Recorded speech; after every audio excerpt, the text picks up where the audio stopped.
You've heard the phrase, share your story, and your story matters. And you do. Consciously or subconsciously, you tell the story of your day to your family. You tell the stories of your business to your coworkers. And you even share stories of your life on your Instagram account. And sometimes, all of those stories completely and absolutely flop. Your family rolls their eyes, your coworkers start checking their email, and your Instagram followers ghost and disappear. There's many reasons for this. Storytelling is simple, but it's not easy.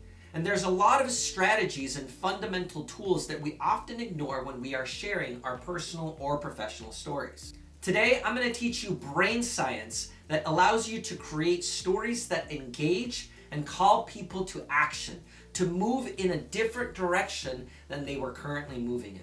That's right, storytelling is a tool to hack someone's emotional response and call them to action, even if that someone is yourself.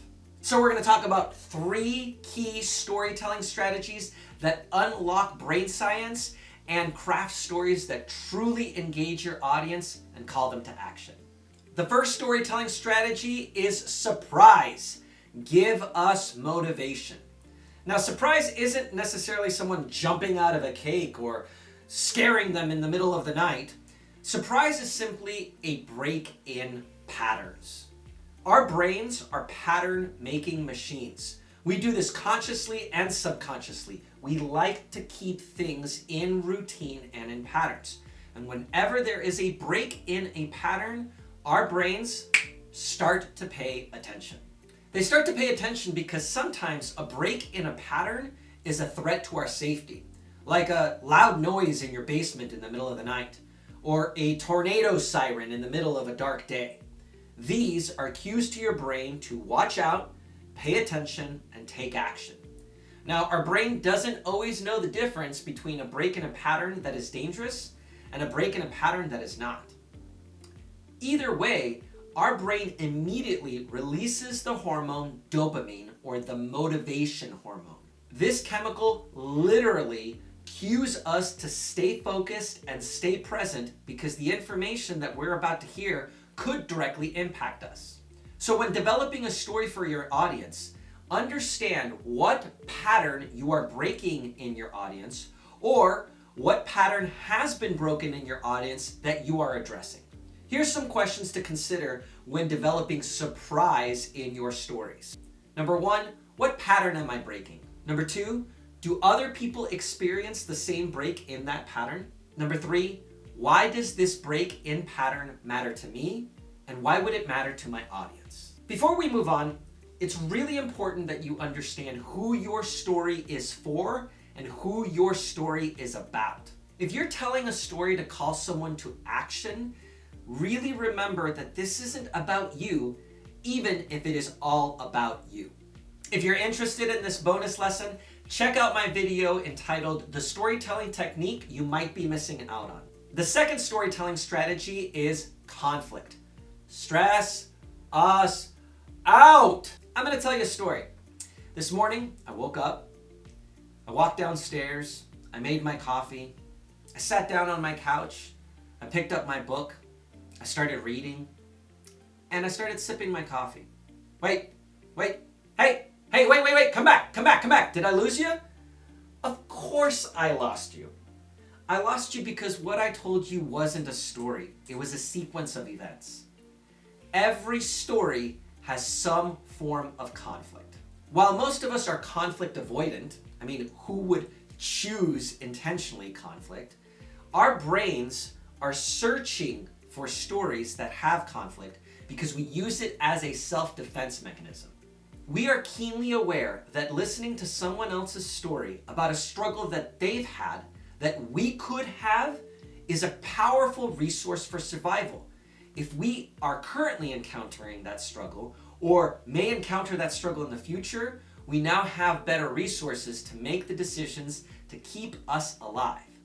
When your audience starts to understand and recognize that conflict and understand that that conflict could very well happen to us, we are much more likely to be captivated by every single word you say because we know that we are benefiting from your story. It's your brain's shortcut to survival. You see a problem, you see how somebody else has succeeded or failed through that problem, and you choose what works and what doesn't work. When you are establishing your conflict, here's a few questions to consider. Number 1, is my conflict clear?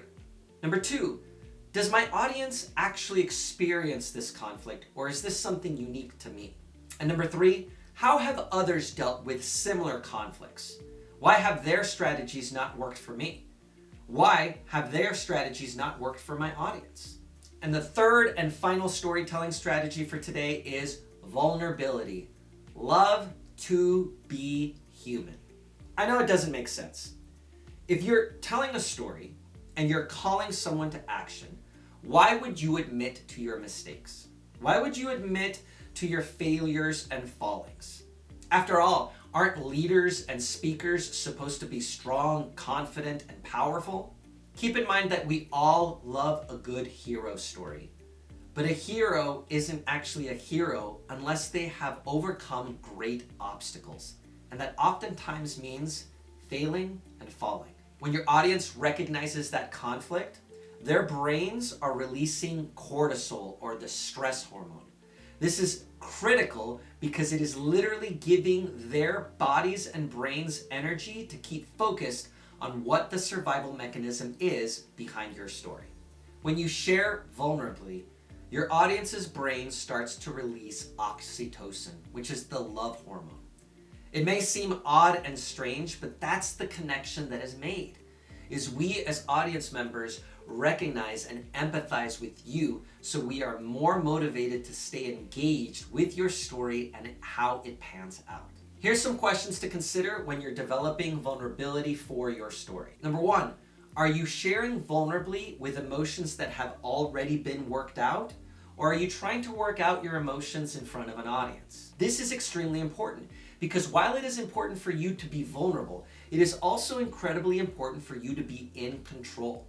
If you're telling a story that you haven't quite worked through, consider whether or not that's appropriate to your audience. And the next question to ask is just that. Am I presenting the story with power and control? Am I sharing the emotions that did occur, or am I sharing the emotions that are currently occurring? Naturally, you will still feel that sense of conflict that happened within that story. But it's important that you have already come to a solution because that's what your audience is looking for. As I said at the beginning of this video, storytelling is simple, but it isn't easy. And it requires practice, revision, feedback, and starting all over, practicing, revising, and getting feedback. The key here is to not hold back your stories even if and when they flop. The key is sharing your stories and figuring out what works, what doesn't work, and what may have been missing. I'd love to hear from you. What are some of the storytelling strategies that have been effective for you? And what are some of the storytelling strategies that have not been effective for you? Go ahead and drop those in the comments so that I can engage with you and your story. Finally, make sure you hit subscribe for all content related to confidence, communication, and storytelling. Until next week, make sure you get yourself off of mute and speak up your story.